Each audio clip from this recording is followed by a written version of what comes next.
Sejam bem-vindos ao primeiro episódio do projeto Greencast. O meu nome é Afonso Santos, tenho 18 anos, moro numa aldeia chamada Valverde e a ideia deste projeto em si é trazer pessoas da aldeia, de certa forma com uma história de vida interessante, de certa forma também foram emblemáticas na aldeia, que fizeram alguma coisa. E para este primeiro episódio trouxe o Sr. João. O Sr. João que foi presidente da nossa aldeia durante 25 anos, uma pessoa bastante importante no desenvolvimento da aldeia ao longo destes anos todos. Sr. João, desde já, obrigado por aceitar o nosso convite, estar aqui presente connosco. Antes de começarmos propriamente a entrevista e aqui a conversa, queria começar e arrancar com uma pergunta, que é: como é que a nossa aldeia, Valverde, Sr. João, em 10 anos perde cerca de 150 pessoas? Boa tarde, obrigada pelo convite.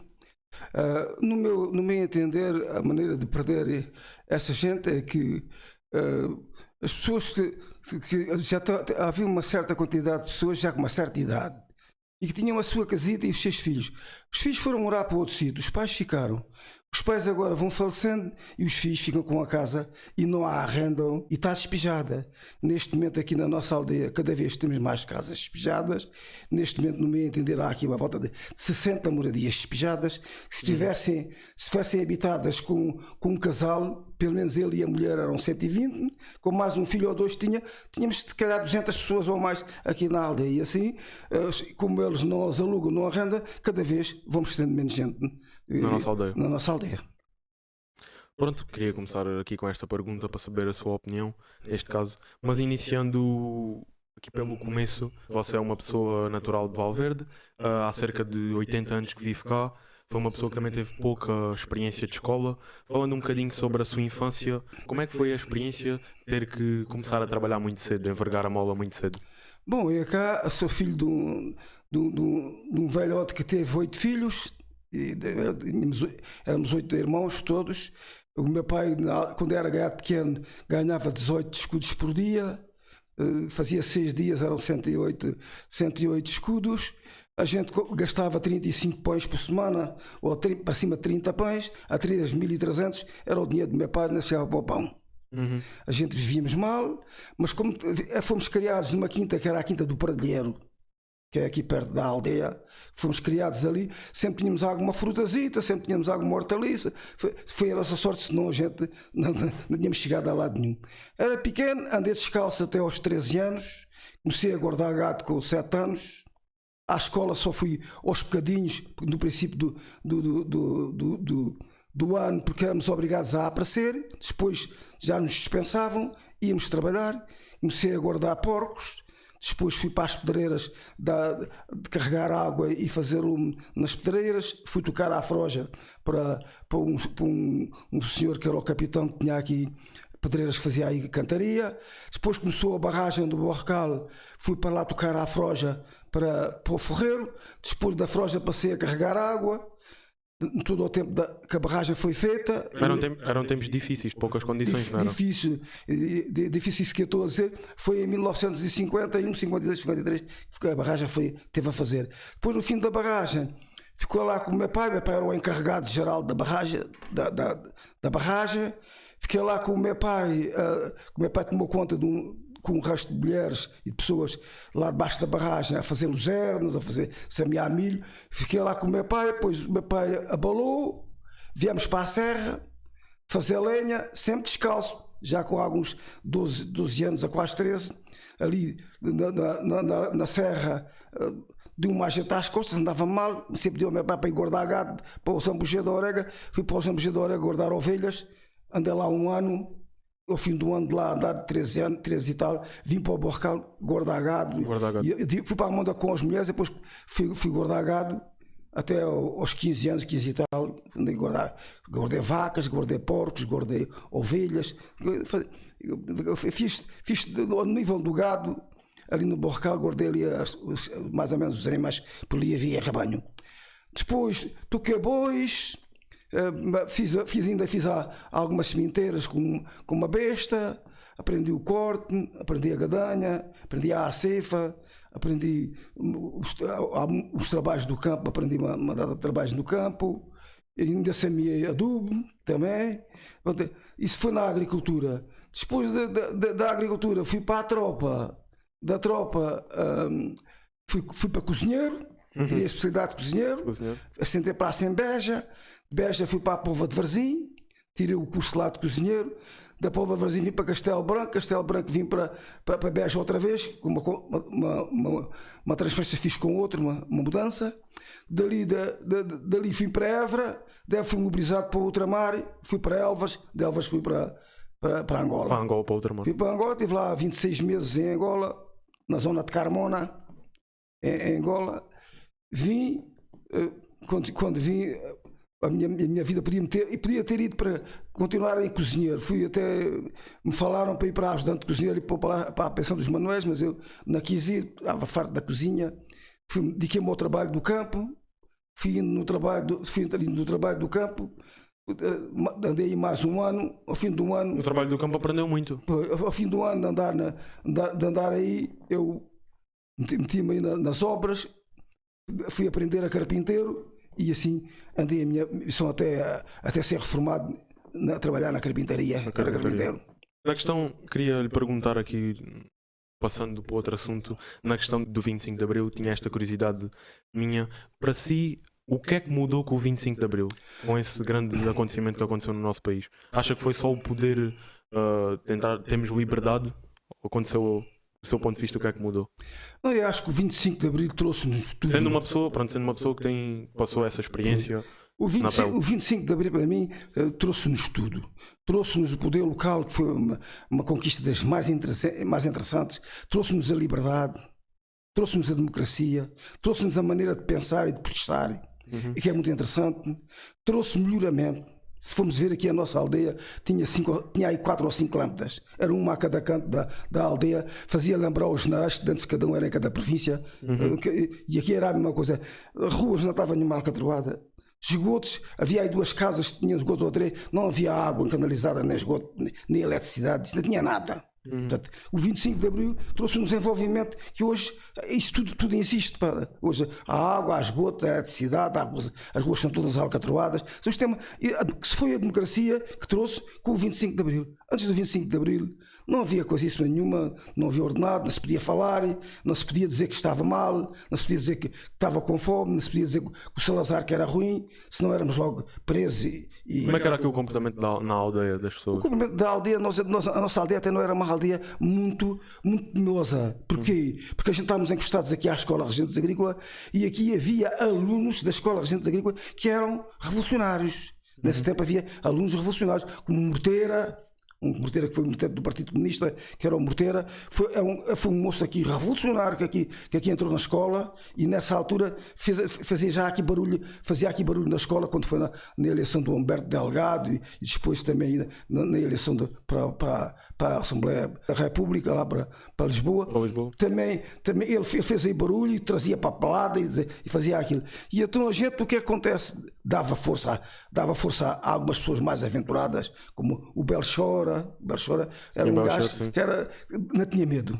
O Belchor era uma pessoa que vivia sem medo e também descontente com o sistema que tinha nos filhos e também não via bem, estava descontente com aquilo. E depois no dia 1 de maio de 61 nós juntámos aí uns poucos, aí onde era eu, o Belchor, um irmão meu, éramos uns 20, fomos à Mitra gritar 28, 29, 30, dia 1 para descansar. Quem assim não fizer, até se pode debular. Era o dia 1 de maio para ninguém trabalhar.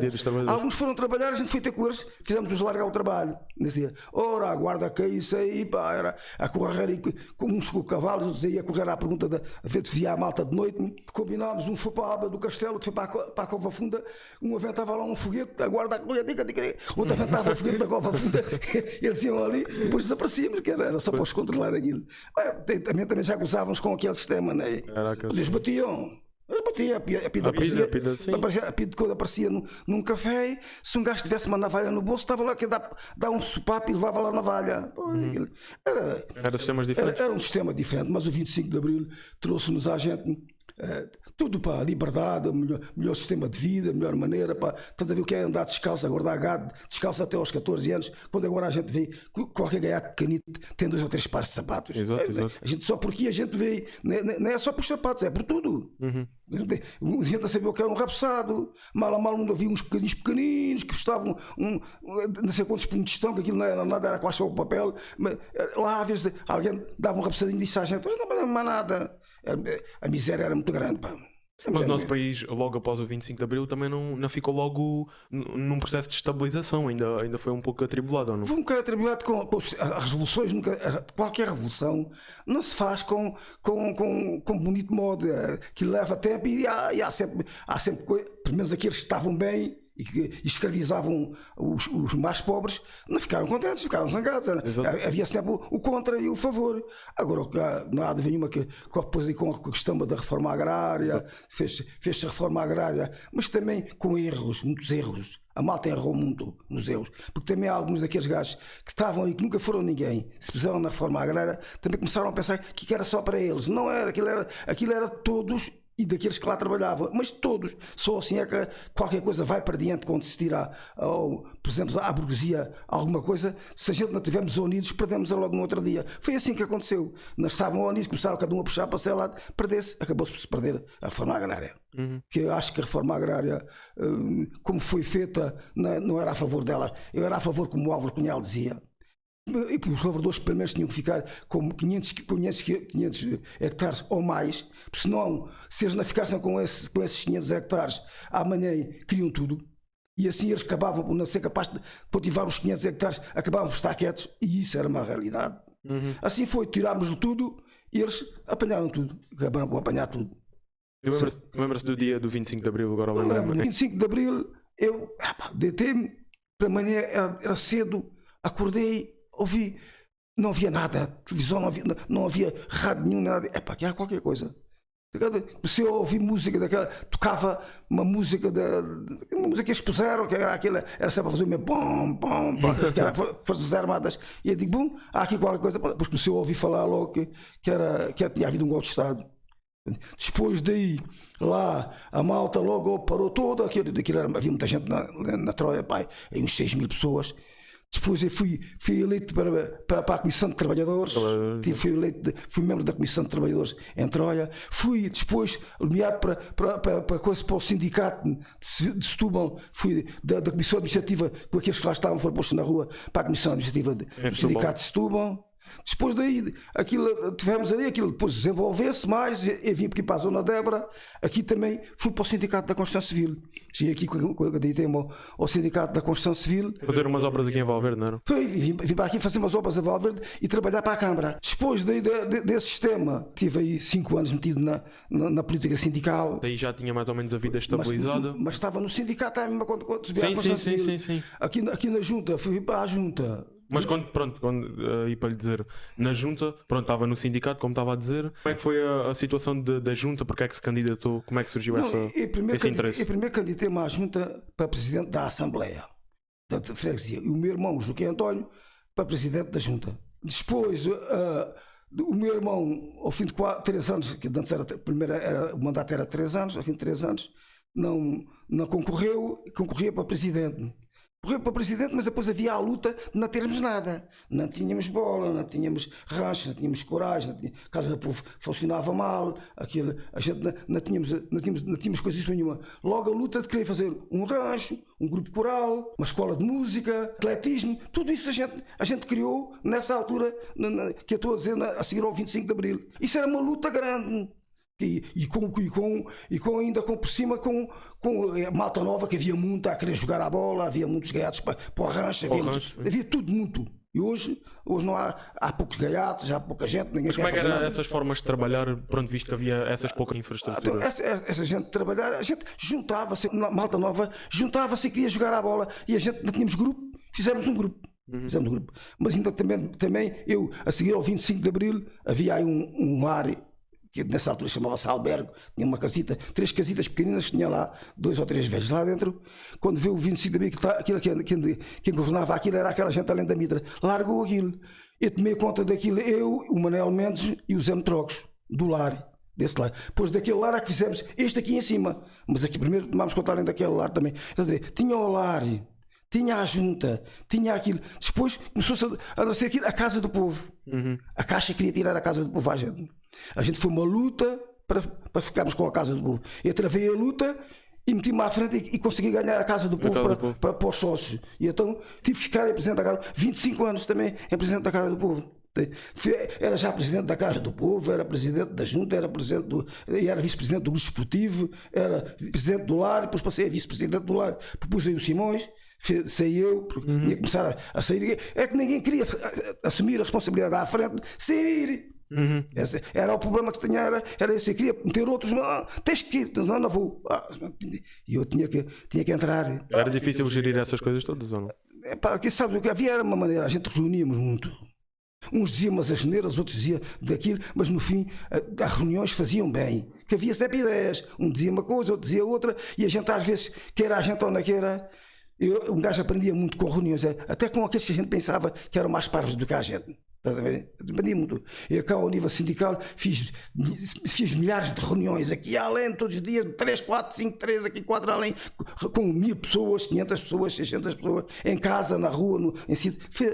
Muito. Eu fui para o Porto negociar um contrato de construção das madeiras, que lá eles tinham medo dos patrões, eu fui para lá, diziam que matavam, não lá mataram. Eram tempos diferentes. Mas muitas vezes mandavam mensagens a dizer que me matavam e que faziam o que acontecia. Tanta vez. São lutas que um gajo trava naquela altura. Porque o sistema, um gajo é novo e aquele tipo daquele sistema da gente estar naquele sacrifício reprimido no tempo que se depois dá uma liberdade, a gente toma uma força muito grande, uma força muito grande. Isso é que me levava a mim a ter força para andar nestes sistemas aí. Senão, se não fosse hoje, não tinha força. Mas hoje em dia não se nota nada dessas coisas. Porque a malta que deixou de ter essa força, deixou de reunir e até te digo uma coisa, até ao nível dos estatutos. Os estatutos que se faziam eram eu fiz o estatuto do grupo esportivo, fiz o estatuto do lar, fiz com outros, mas fiz o estatuto do lar, ajudei a fazer o estatuto dos jovens, da Associação de Jovens, criei a Associação de Jovens e ajudei a fazer os estatutos dos caçadores, fiz o estatuto dos caçadores, fiz o estatuto dos caçadores do grupo de Sambrar. Estava no sindicato, agarrava aquilo com a ajuda do advogado que lá tinha. Lá no sindicato, ele dava uma ajuda. Sim, dava uma ajuda, claro. Ele ia no diário do governo a publicação de vários contratos e via o que é que eles diziam, tentava fazer o meu e depois ia mostrar a ele e compunha assim o sistema. Mas naquela altura ia-se buscar coisas muito rigorosas nos estatutos, principalmente os estatutos internos. Nessas sociedades está tudo muito fraquinho, dá para as direções fazerem praticamente o que querem. Isto levou que a malta já não reúne. E antes não, de qualquer reunião, qualquer vez que se fazia uma reunião para qualquer coisa, casa cheia. Hoje fazem uma reunião, não vai lá ninguém. As pessoas estavam interessadas. Hoje não há interesse. Além de haver menos gente, também hoje não há a discussão que havia, trazer as pessoas para a democracia para discutir as coisas. A malta afastou-se tudo que era que corra do bem de cima para o de baixo. Isto, se não for arranjado, não for trabalhado, não for falado, não for discutido, isso não vai assim. Isso não tem. Mas porquê é que acha que aconteceu isso, esse relaxamento? Eu acho que o relaxamento que a gente tem, sabe o que é as pessoas. Primeiro, a malta nova já vai viver noutra maneira, época, exato. Tempo que não foi aquele tempo que a gente tínhamos. Tínhamos daquele tempo escravizado e então estávamos doídos. E esta malta nova, até quando um gajo lhe diz que andou descalço até aos 14 anos, eles pensam que é mentira. Exatamente. Pensam que é mentira. Se eles pensarem que a gente comia 3 açordas por dia, era só pão com umas azeitonas, as pessoas não acreditam. Estás a ver? Mas era mesmo assim. Hoje essa gente hoje não sabe o que era arregar a nascer de sol, largar o pôr. Já viste a que horas aqui, abalava aqui 2 horas e tal antes do sol nascer, e chegava aqui outras 2 horas depois por sol. Estás a ver o que era aquilo? Trazia com 13 ou 14 km para lá, 3 ou 14 para cá. De viagem, todos os dias. E só se é que um gajo vê o que era o sacrifício. Hoje essa gente nova, já não sei, com os pais fazem um sacrifício, podem não ter para eles, mas dão aos filhos, podem não ter umas certas coisas, mas têm outras, e depois já não querem saber disso, né? O sistema está aí, é esse. Enquanto a Associação de Jovens aqui de Valverde tinha um grupo que se mexia, sempre ia fazendo umas excursões, fazia um almoço, fazia umas matinés, fazia uns convívios. Assim que deixou de ter aquilo, não tem nada. Estás a ver? A falta que fazem eles organizarem-se, não tem nada. A gente hoje vê que os sistemas são esses. Tu vês o grupo desportivo. Tinha futebol pequeno, meia equipa de atletismo, tinha meia equipa de pescadores, tinha uma certas coisas. Hoje tem só a bola, não tem mais nada. Ainda chegou a ter um rancho. O folclore também era do grupo desportivo. Também, hoje já tem a bola, não tem mais nada. A Casa do Povo tinha uma escola de música, fazia-se 2 bailes por mês na Casa do Povo, havia-se convívio, fazia-se matinés. Hoje está fechada. É verdade.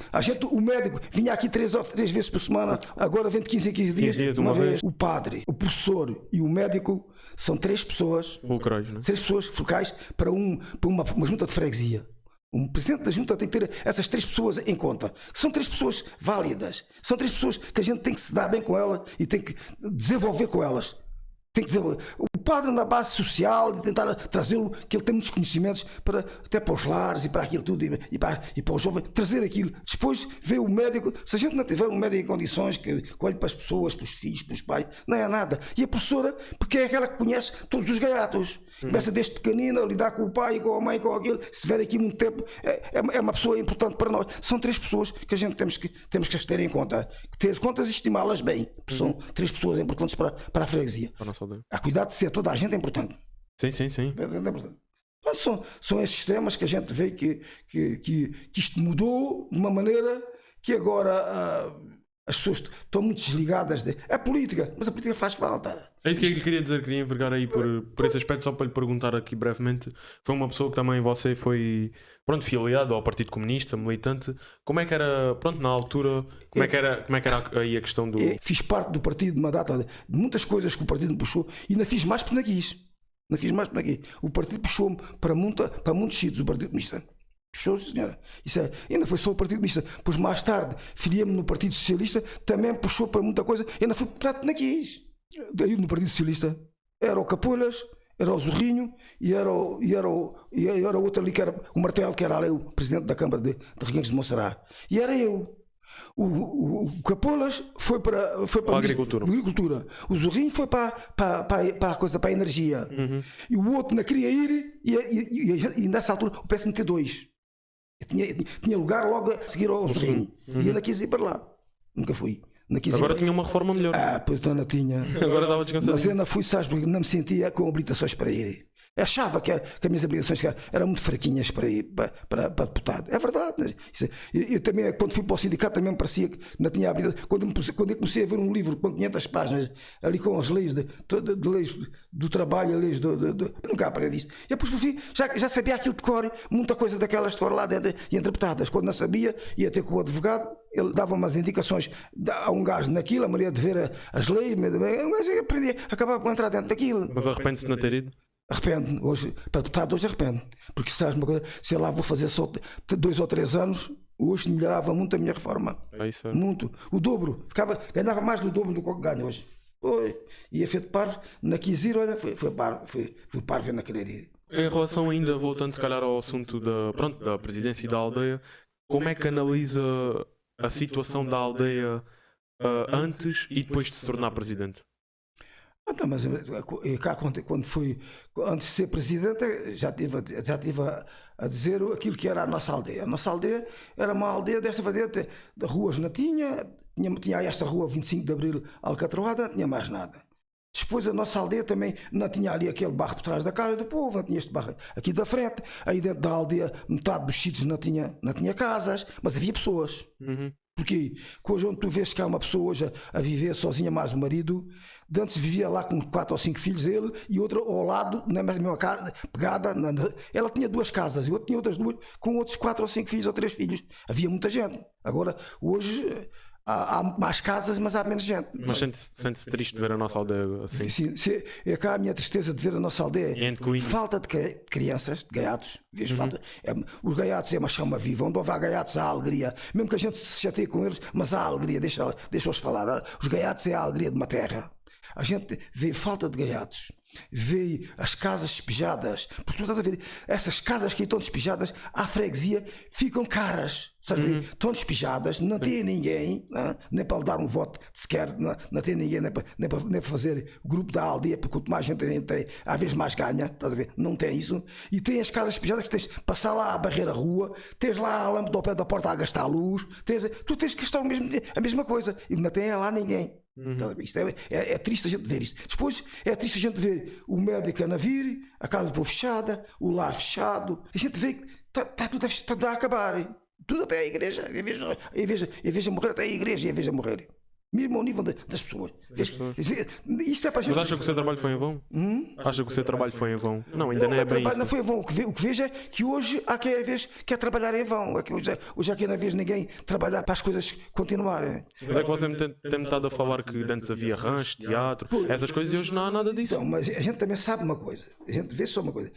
Nós, eu com 80 anos, tenho que ver. Tentei sempre, quando era novo, quando estava nestas coisas, não me deixar ultrapassar para os novos. Não me deixar trabalhar. Os novos, o que é que eles pensam? Pensam fazer isto, eu também quero. Porquê? Porque senão um gajo fica para trás. Porque o tempo que era há 40 anos não é o que é agora. Sim. E aquilo que se fazia há 20 ou 30 ou 10 ou 15 anos, não se pode fazer hoje. Onde é que estão os gaiatos? Onde é que estão as pessoas? Mas há outras coisas que podem fazer que não são feitas. Muitas coisas. Por exemplo, se a gente chegar ali à casa do povo, está fechada. Então não há de haver outra maneira da gente fazer aquilo. Depois, outra maneira, está bem que veio o vírus. Eu, no último ano que estive na junta, fiz 5 excursões. 5.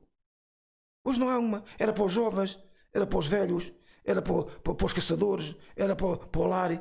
E arranjava aquelas excursões. Hoje não há uma excursão, nada. Para um velho, não para uma criança, não para um gaiato. Isso já acabou. Como acaba o médico todas as semanas, como acabam as coisas todas. O lar fechou, pá. Tanto que eu trabalhei para fazer aquele lar. Tanto que eu trabalhei. A Câmara ajudou a fazer o lar. Lutou ao meu lado para o lar, para fazermos o lar. Agora, veja a Câmara, nem liga ao lar. Veja as pessoas não ligarem e fecha o lar. Epá, isso é que é uma tristeza que a gente vê. Porquê é que a Câmara deixou de apoiar o lar? Se as câmaras, tanta vez que eu fiz reunião, era interessante fazer lar. Era interessante ter a ver a juventude, desenvolver a juventude. Isso morrer porquê, pá? É porque ninguém lá vai, ninguém lida, né? Não sei porquê, pá. Mas imagino que de hoje à amanhã, pronto, agora com a experiência que tem, de hoje à amanhã voltava a ser presidente. Então, isto é uma situação hipotética. Voltava a ser presidente, visto como a aldeia está agora. O que é que acha que era importante, em primeiro lugar, implementar para de certa forma catapultar outra vez a aldeia? Uma das coisas urgentes que eu queria era tentar ver, principalmente, e gostava que a Câmara e até a Junta fizesse, era tentar ir junto da roda das pessoas que têm as casas despejadas e fazer ver a eles que as casas despejadas não dão rendimento nenhum. E que as casas despejadas estão-se a teorar mais do que se estiver bem alugadas. Se estiver bem alugadas, dão-se menos cabo de como elas as têm. Agora as casas assim ter aí, fazer ver 60 moradias despejadas estão a matar a nossa aldeia. E matando a nossa aldeia, elas também estão a morrer. O resultado que tem aqui a ver era tentar ver se arrendava a casa, ou alugava, ou vendia, ou qualquer, mas tentar pôr a casa a funcionar, arranjar a casa. E aqueles que não tinham condições, que alguns andam brigados, tentava ver se chegavam a um acordo todos juntos. Se não houver uma política forte ao nível do poder local, junto dessa gente. E outra maneira, e a Câmara outra maneira. Se hoje fizesse parte da Assembleia, já tinha proposto. Aquela gente tem uma casa despejada há mais do que um ano e não vende, não arrenda naquilo, o IMI, levantar o IMI. A Câmara que lá trabalhou o IMI é levantar o IMI. Levantar o IMI, mas para o dobro ou mais. Está despejada, tens de pagar o IMI. Pois, se quis ver, essa gente tem a casa despejada, passava logo a arrendar a casa ou ter aquilo. Tinha que pagar muito mais IMI. Agora assim, pá, se a gente não castigar essa gente, e se não houver uma maneira de ir junto dessa gente, então agora temos a aldeia toda despejada. É verdade. E mas a malta nova não quer vir para cá. Tu há de ver, qualquer pessoa de fora, chegar aqui assim, há creche, há médico, há divertimento, há lar, há igreja, há grupo esportivo, há uma junta a funcionar bem, a pessoa também olha para isso tudo. A escola, estava a escola, também, se a pessoa vê, não, aquilo está mal, além está mal, também tira vontade à pessoa de vir. Claro. Não se esqueças disso, porque qualquer pessoa gosta de vir para o desenvolvimento. É interessante, pá. Olha, Sr. João, estamos quase a chegar ao final. Queria acabar aqui com uma curiosidadezinha que lhe queria perguntar, que tem, pronto, bastante experiência na aldeia. Porque é que a nossa aldeia, Valverde, se chama Valverde? É cá a nossa aldeia, aquilo que eu ouvi sempre dizer, naquele poçozinho que está além, agora onde o Zé Cristóvão tem a horta, há um poçozinho pequenino aí, que havia um poço, que esse poço, aí nesse poço, esse vale estava sempre verde, estava sempre verde, e então era o poço do Valverde. Poço do Valverde. Depois do Poço do Valverde, e quando alguém queria fazer água, olha, vai a água ao Poço do Valverde. Poço de Valverde, a que ficou a aldeia de Valverde. Sr. João, agradeço-lhe muitíssimo ter-se deslocado até cá. Temos aqui esta pequena conversa, como eram os tempos antigos. Da minha parte, só lhe agradeço por ter colaborado aqui no projeto. Já lhe falei um bocadinho sobre o projeto, sobre as pessoas que vou trazer. Vou entrevistar também pessoas aqui da aldeia e pessoas que não nasceram cá, mas que têm experiências de vida interessantes. Uma pessoa gosta de ouvir. Da minha parte, olha, agradeço-lhe. Cá passa bem. Se você quer dizer alguma coisa para terminar. Eu só quero dizer é o seguinte. Aqui a nossa aldeia, só queria dizer mais duas coisas. Ali a Casa do Povo foi feita em 1964, inaugurada. A Junta de Freguesia foi feita em 1984. O cemitério de Valverde foi feito em 1985. Aqui o lar de Valverde foi feito em 1992. A igreja em 1995. E o grupo desportivo em 2005. 2005, exato. 2005. Portanto, eu só quero mostrar que essas coisas se foram sempre fazendo, hoje fazia-se uma, amanhã fazia-se outra, e que agora continuamos a fazer cada vez mais coisas, não pararmos. É só isso que eu quero dizer. Sr. João, obrigadíssimo, Sr. João. Até já, obrigado. Obrigado.